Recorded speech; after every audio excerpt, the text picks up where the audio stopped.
Bonjour à tous et bienvenue dans ce journal. 4 jours après la nomination du Premier ministre Diango Sissoko, la liste du gouvernement du Mali a été publiée. On notera l'arrivée de 6 nouveaux ministres et le départ de 6 autres. Alors que la taille du gouvernement a été réduite, la fonction de porte-parole du gouvernement fait son retour.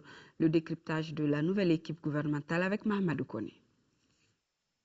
C'est un gouvernement d'union nationale qui vient d'être mis en place. Tous les grands regroupements politiques, de même que différentes tendances de la société civile, y sont représentés.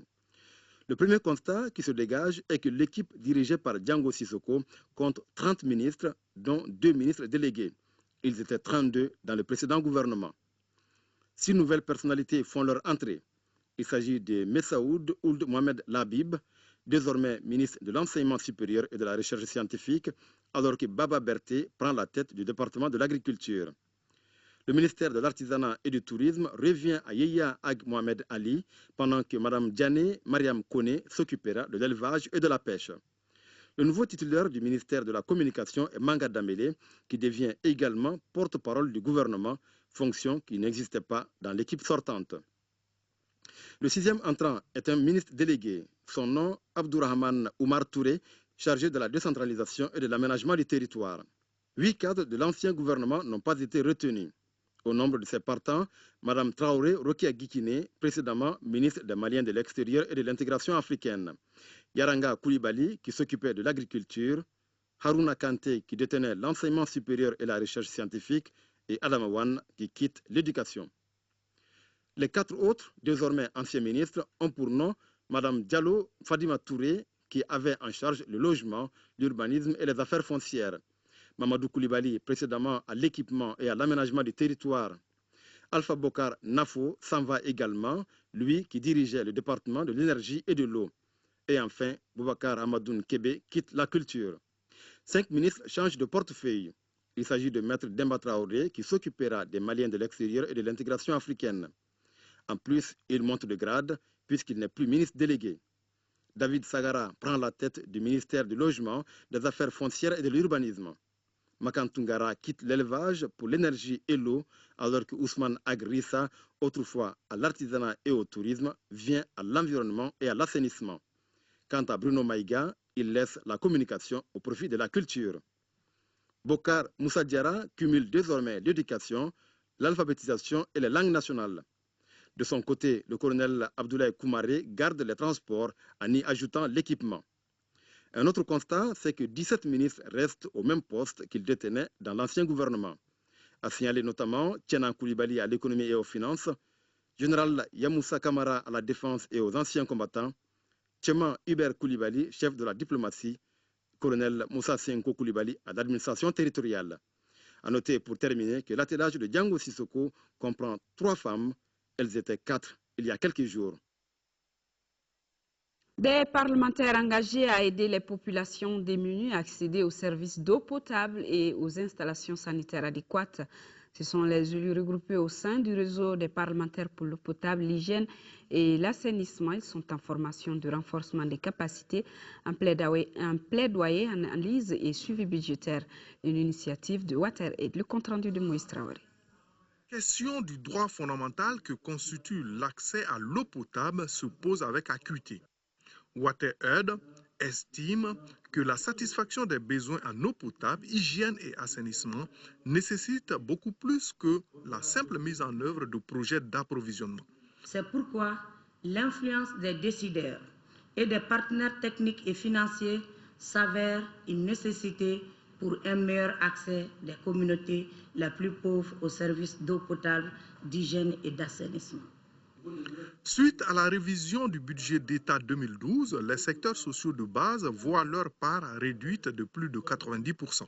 Pourtant, c'est au même moment que les villes de Mopti, Ségou, Bamako et autres accueillent des centaines de milliers de nos compatriotes contraints au déplacement. S'il est vrai que les sources de revenus de l'État sont également affectées par la crise, il est tout aussi vrai que d'autres ressources restent à explorer afin de donner à nos populations ce qui est indispensable à la vie. Au nom du président de l'Assemblée nationale, Le 6e vice-président, Khalifa Doumbia, s'est réjoui que l'atelier de 2 jours contribue au renforcement des compétences des élus dans l'analyse et le suivi du budget de l'État. Le réseau de parlementaires est engagé à faire du plaidoyer à l'endroit des autres acteurs et du gouvernement. Cérémonie de clôture du projet École propre de l'association Djekabara à l'école Solokan de Niamakoro. Ce projet mis en œuvre au cours de l'année scolaire 2011-2012 organisait des compétitions entre les écoles de la rive droite sur les bonnes pratiques d'hygiène au sein des établissements scolaires. Tiemko Konate. Inscrit dans la politique de promotion des bonnes pratiques d'hygiène entreprise par le gouvernement et ses partenaires, le projet École propre a mis en compétition 5 écoles de la rive droite. Il s'agit de Djigia Kalanso, l'école Solokan, l'école communautaire de Sogonenko, l'école Tenemagan Samake et l'école de l'ancien marché de Niamakoro. Chacune de ces écoles a reçu de nouveaux matériels d'assainissement, renforçant ses capacités d'intervention. Durant l'année scolaire 2011-2012, le projet s'est réalisé. On a commencé d'abord par un lancement et le jour du lancement, des matériels ont été remis à ces écoles qu'on avait ciblées pour le projet. Donc, ces matériels étaient composés de beaucoup de choses. On avait des lave-mains, on avait des poubelles, on avait des savons, on avait du grésil. En matière de critères, nous avons choisi la pratique du lavage des mains au savon et l'entretien de la cour, l'entretien des classes, l'entretien des latrines et l'entretien du matériel reçu. Cette cérémonie de remise des prix marque la fin de la première phase du projet École propre. Le lancement de la deuxième phase est prévu dans les jours à venir. Actualité hors de chez nous, l'huile de palme produite en Côte d'Ivoire est dans la tourmente, une tourmente due à une publicité d'une société française qui lui attribue des conséquences néfastes. Alors, les autorités ivoiriennes, à leur tour, multiplient les initiatives pour vanter les vertus de la dite huile. Une petite conférence de presse pour vanter les vertus de l'huile de palme. La Côte d'Ivoire en produit et elle n'a pas apprécié une publicité d'une enseigne de distribution française contre cette huile. La France a également failli adopter une loi pour réglementer son usage. Les producteurs ivoiriens se sont rebellés. Ils ont gagné leur procès face aux supermarchés français. Nous avons démontré par notre avocat que tout ce qui avait été dit n'était que mensonge. Donc nous allons utiliser ce gain sur ce procès pour faire la promotion de notre produit. Donc c'est le début, comme je vous l'ai dit, de notre contre-attaque. Pour ces producteurs, pas de doute, l'huile de palme n'a que des bienfaits. Face aux critiques sur la déforestation, ils répondent que la Côte d'Ivoire n'est pas la Malaisie. Ici, les palmiers sont plantés sur des terrains en jachère et non sur des forêts tropicales. Ce sont souvent des petits producteurs qui les cultivent, à côté de plants d'EVA ou de cacao. L'huile de palme leur offre donc un revenu supplémentaire. Quant aux arguments sanitaires, ils ne tiennent pas la route selon les Ivoiriens. La graisse végétale contenue dans l'huile de palme ne serait pas nocive. On ne peut pas dire que l'huile de palme, comme elle contient 50% de graisse saturée, alors elle est impropre à la santé. Et je fais remarquer qu'à côté de cette huile de palme, le beurre de cacao aussi contient près de 60% de matière grasse saturée. Pourquoi est-ce qu'elle ne subit pas les mêmes attaques? C'est à Abidjan que l'huile est raffinée. 400 000 tonnes sortent d'ici chaque année. Depuis 2006, la production ivoirienne a triplé, mais elle ne représente pourtant que 5%. L'Olta n'est qu'une campagne de dénigrement organisée par les producteurs d'huile concurrentes comme l'arachide. Au Nigeria, un hélicoptère s'est écrasé. Il y avait à son bord 4 personnes, dont le gouverneur de la région de Kaduna. Nous faisons un tour également en Afrique du Sud où, après son hospitalisation, les églises prient pour la bonne santé de Nelson Mandela. Voyons ensemble les brèves africaines. Un hélicoptère de l'armée nigériane s'est écrasé samedi au sud du pays, faisant 6 morts, dont le gouverneur accompagné d'un ancien conseiller pour la sécurité, de 2 assistants. Le gouvernement a ordonné l'ouverture d'une enquête sur les causes de cet accident. En attendant, pour éviter les troubles dans un État meurtri par la violence du groupe islamiste Boko Haram, des véhicules blindés ont été déployés à Kaduna. L'Afrique du Sud prie pour Nelson Mandela. L'ancien dirigeant âgé de 94 ans a subi une opération de calcul biliaire ce samedi. Selon le porte-parole de la présidence, la procédure a été un succès et Mandela se rétablit. Alors qu'il souffre de problèmes de santé récurrents depuis 2011, il est hospitalisé à Pretoria depuis 8 jours. Dans cette église de Soweto, on espère que l'icône de la lutte anti-apartheid sortira vainqueur de combat. De la frégate argentine revient depuis le 2 octobre. Ce navire école d'amarre de le tribunal international basé en Allemagne a finalement déclaré que le pays se conformera à la décision. Les gardes-côtes italiens ont intercepté 2 bateaux transportant près de 450 migrants africains dans la nuit de vendredi à samedi. Les hommes et enfants venus pour la plupart d'Afrique subsaharienne ont embarqué sur les côtes libyennes. Ils ont accosté sur la petite île italienne de Lampedusa qui a déjà accueilli plusieurs dizaines de milliers de migrants venus du continent africain depuis le début du printemps arabe.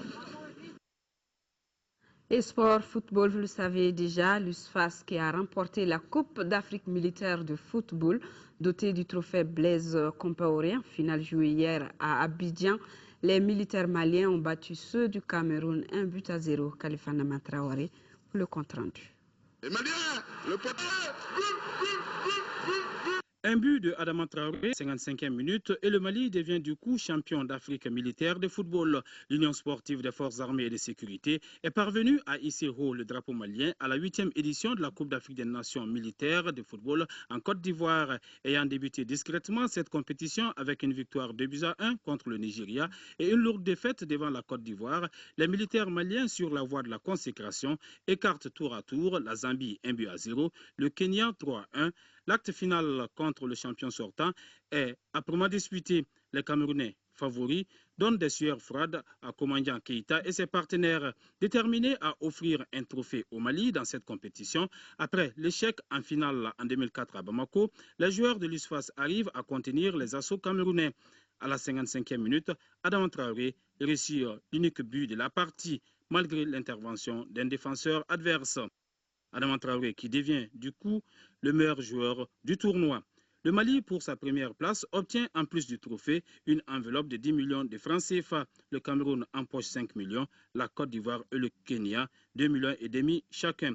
Le Mali, le Cameroun, la Côte d'Ivoire et le Kenya accompagneront l'Algérie, championne du monde en titre, à la Coupe du monde militaire prévue en juillet prochain en Azerbaïdjan.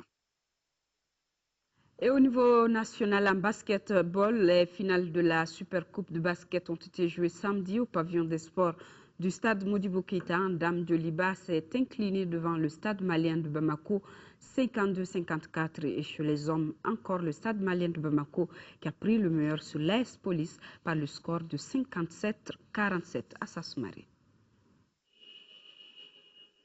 Cette Supercoupe oppose les champions et les détenteurs de la Coupe du Mali. En dames, le stade malien en blanc, champion du Mali, affronte le Djoliba Athletic Club, vice-champion. Vu les événements cette année, la Coupe du Mali n'a pas été jouée. La défaite que les stadistes ont enregistrée face au Djoliba lors de la Coupe PDMSA leur était restée à travers la gorge. Donc, elles avaient là une bonne occasion de revanche. Pourtant, ce sont les Rouges qui ouvrent les hostilités par Farima Touré et continuent sur leur lancée pour mener le premier acte 9-6. C'est à partir du deuxième quart que le adversaire qui perd l'équilibre 19-18. Après les consignes données par leur coach, cette équipe ne peut pas se laisser en dernière partie, 8-6, soit point d'écart bousculé. Le stade menait 46-38. La fougue juvénile du Djoliba va se retrouver et fait la parité 47-47 et 49-49. Aux ultimes secondes, l'expérience des filles de Sori Diakité prend les dessus sur les Djolibis. Le stade malien gagne de justesse 54-52. En série, messieurs, le stade malien de Bamako en blanc est face à l'AS Police. Pas grand-chose à se mettre sous la dent dans un carton initial laborieux. Le score en atteste, 15-13 en faveur du stade malien. Début de deuxième quart-temps, les protégés de Moussa Sogoré sont en panne d'inspiration. 7 minutes sans le moindre point, les stadistes tentent de creuser l'écart. Mais les policiers reviennent dans leur sillage grâce à quelques tirs extérieurs. Mi-temps 31-22. Dans les deux derniers quart-temps, les joueurs de Kabakanté font preuve de conditions physiques développant un jeu intérieur bien huilé. Au buzzer final, les Blancs mènent de 10 points, soit 57 à 47. Les stadistes sont toujours rois, mais conscients qu'il faut continuer à travailler. Le Stade malien s'adjuge les premiers trophées de la saison fédérale, dont le coup d'envoi vient d'être donné. Loin des stades de journée de prière et de bénédiction pour la paix au Mali, c'était samedi dernier, l'événement qui a mobilisé de nombreux fidèles musulmans est une initiative d'un club de soutien d'un complexe scolaire de Baguineda, nous dit nos envoyés spéciaux Timago Konaté et Abdraman Keita. C'est un moment de communion et d'émotion qui a mobilisé de nombreux fidèles de la commune rurale de Baguineda, du Haut Conseil islamique du Mali et du comité militaire de réforme et de suivi des forces de défense et de sécurité. Tous étaient réunis pour un objectif commun, la restauration définitive de la paix au Mali. L'événement, qui a été célébré à travers des prières et des bénédictions, a été organisé à l'initiative du club de soutien à Emile Salam Sow, promoteur d'un complexe scolaire à Baguineda, parrain de la cérémonie. Nous ne sommes pas des militaires, on n'a pas d'armes. Notre seule solution, c'est de faire des bénédictions, inviter les grandes personnalités, les imams, etc. pour faire des bénédictions, afin que le problème puisse se finir. Pour l'atteinte de l'objectif tant souhaité, les fidèles souhaitent un sursaut national. Sursaut qui constitue un élément indispensable dans la culture de l'unité et de la cohésion. Il est temps de nous unir, de nous donner la main et de faire face aux problèmes. Il est vraiment temps, parce que les gens souffrent. Tous les Maliens souffrent. Il ne s'agit pas d'être au nord ou d'avoir un parent au nord, mais dans ta petite famille, dans ton petit foyer, il y a quelque part une part de souffrance que tu vis dans ta chair. Nous sommes un grand pays, comme je l'ai toujours dit, une grande nation. Nous avons certes eu des difficultés, mais cela ne doit pas nous empêcher vraiment de pouvoir nous donner la main et de faire le sursaut nécessaire pour que nous puissions vraiment aller vers l'essentiel qui est le développement de notre pays. Cette journée de bénédiction est une première à Baguineda. Les participants tous souhaitaient la prochaine édition d'un Mali apaisé. Flambée des prix de la volaille en cette veille de fête de fin d'année sur les différents marchés de la capitale. Les prix varient entre 1 750 et 4 000 francs CFA l'unité. Les causes évoquées sont entre autres l'exportation de la volaille sur le marché des pays voisins et la non-réussite de la campagne agricole de l'année précédente. Moussa Fane est allé voir sur le terrain. Au Mali, pour passer les fêtes de fin d'année en famille ou en regroupement entre amis ou collègues, les plats de résistance demeurent à 90% la viande de volaille. Cette année, la mise connaîtra une hausse sans précédent.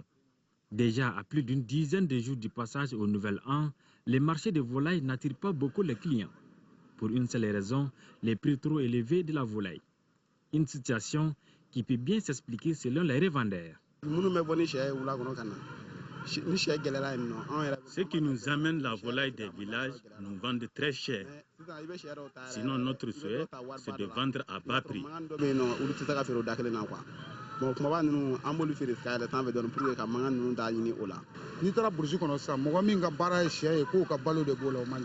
C'est très difficile de trouver un aviculteur dans les villages qui travaille dans les règles de l'art. Les aviculteurs sont rares, à mon avis. C'est ce qui explique la hausse des prix. Pour Drissa Traoré, la cherté de la volaille dérive de sa rareté sur le marché, due aux différentes maladies qui ont été fréquentes cette année. Dans les villages, il me semble que les gens sont découragés. Actuellement, on dirait que les traitements ne sont plus efficaces. Pour les responsables du projet chargé du développement de l'aviculture au Mali, l'État avait pris des précautions. En effet, l'État a consenti de gros efforts en matière de vaccination de la volaille. La population aviaire augmente par des actions de protection sanitaire et de surveillance épidémiologique. Dans ce cadre, il y avait un objectif de 5 millions de volailles à vacciner et à déparasiter par an. Nous avons dans le temps formé 1190 vaccins pour s'occuper vraiment de la vaccination et du traitement des volailles. Hors des marchés de la volaille, à l'approche des fêtes de fin d'année, n'est liée qu'à l'exportation de celle-ci dans les pays voisins. Ça veut dépendre parce que La cherté de la volaille est due à son exportation vers la Côte d'Ivoire. Pratiquement tous les poulets et pintades sont en pays. Les exportations, n'est-ce pas, la hausse des prix. Ce qui est envisageable, c'est vraiment de voir au niveau du commerçant, de limiter les intermédiaires et de faire en sorte que les prix ne flambent pas. Pour l'instant, le marché n'est pas très attrayant pour les clients. Pour eux, le pouvoir d'achat n'est pas en équilibre avec les prix. De nos jours, les poulets coûtent cher. Par le passé, le prix moyen était de 1 500 à 2 000 francs. Il faut débourser aujourd'hui 4 000 voire 5 000 pour les gros poulets. Les poulets de 1 500 à 2 000 francs sont petits. Ah, vraiment, cher. Parce que les poulets sont en réalité chers. Je voudrais en payer, on me dit 3 750. J'ai proposé 2 250. Cela n'a pas été accepté. Nous demandons aux vendeurs de poulets de fixer des prix raisonnables. Alors, faut-il augmenter la somme à cotiser, se contenter des petites volailles ou inviter les autorités à prendre des mesures nécessaires face exportation à outrance? La question reste posée. En tout cas, pour pouvoir vous procurer un poulet sur le marché, ayez dans la poche entre 1 750 et 4 000 francs CFA l'unité. Chose pas facile pour le citoyen lambda. Fin de cette édition. Les prochains rendez-vous, 18h-20h, vous seront présentés par Amadou Sankaré. Merci de rester de cœur rédaction avec nos parents des régions sous occupation. À demain 10h.